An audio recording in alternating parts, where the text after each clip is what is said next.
Good morning, students. Today in this video we'll be discussing about the power of judicial review. The power of judicial review. What is the meaning of the power of judicial review?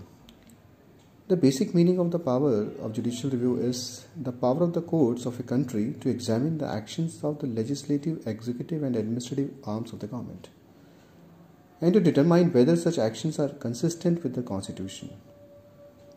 So, as far as the power of judicial review is concerned, it is the power to examine the acts of the various three organs of the government, that is the legislative body, the executive body and the administrative body of the government, and to determine whether the action that has been taken by these arms of the government, the three arms of the government, are consistent with the constitution or not. And if the acts of the three organs are found to be inconsistent with any of the provisions of the constitution, that can be declared as unconstitutional and therefore null and void. This is what the basic meaning of the power of judicial review of the courts. In many countries with written constitution, there is the power of the judicial doctrine of judicial review. As we have in India also, we have written constitution, we have the power of judicial review. This power of judicial review says that the constitution is the supreme law of the land, and any law which is inconsistent with this fundamental law or the basic law is held to be void. Now the two prime functions of the power of judicial review. The first is the legitimizing the governmental actions. It means the power of judicial review legitimizes the actions of the government. Once an action of the government has been judicially reviewed, it becomes the legitimate action of the government. The second function is to protect the constitution against any undue encroachment by the government. The power of judicial review protects the constitution against any encroachment by any actions of the government. Now, from where we have borrowed the concept of judicial review. It is not our innovation. The power of judicial review, the doctrine of judicial review, it is not our innovation.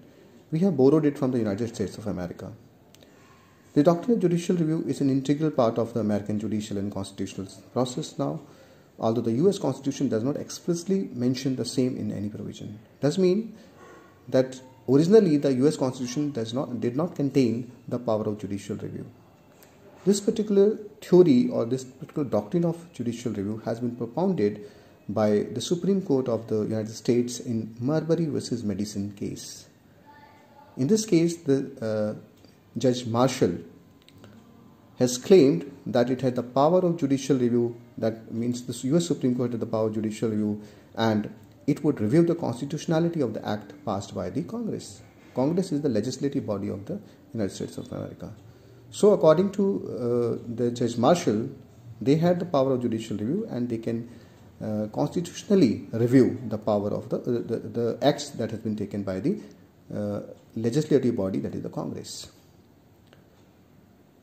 Unlike USA, the Constitution of India explicitly establishes the doctrine of judicial review in India. We have various provisions in our Indian Constitution which talks about the power of judicial review.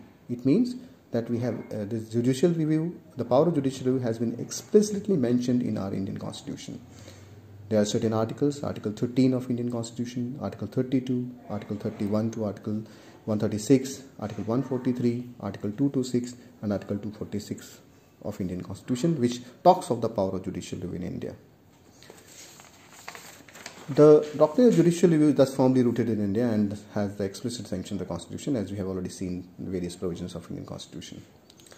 Now, Article 13.2 even goes to the extent of saying that the state shall not make any law which takes away or abuses the rights conferred by Part 3, and in any law made in contravention of this clause shall to the extent of the contravention be void.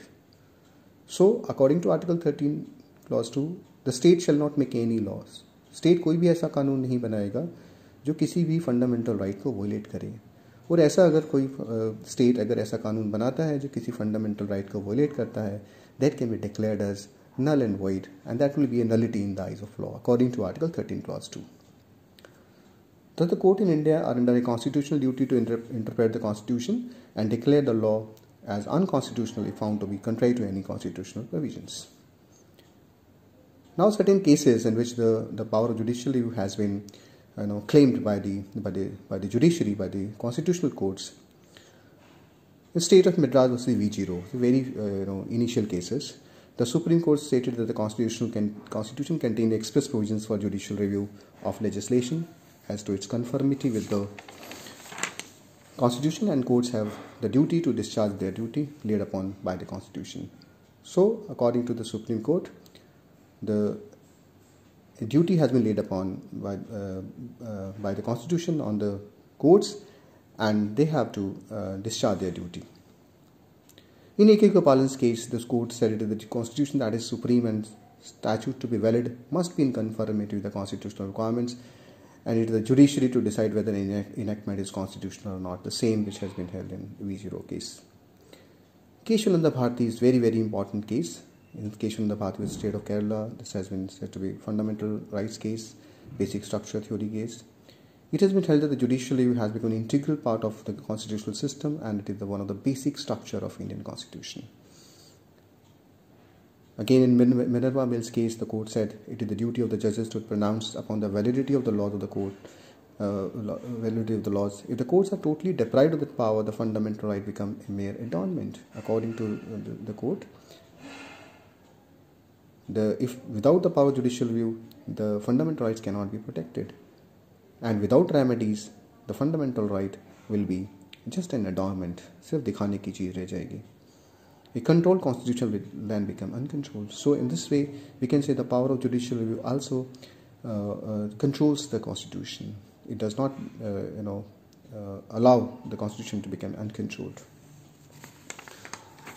In L. Chandra Kumar versus Union of India, 1997 case. In this case, the jurisdiction that has been conferred on the Supreme Court and the High Court in Article 32 and Article 226, 227 has been held to be part of basic structure of the Constitution, which cannot be ousted by a constitutional amendment. It is observed that the judges of the Supreme Court have been entrusted with the task of upholding the Constitution, and to this end they have been conferred the power, that is power judicial review, to interpret it.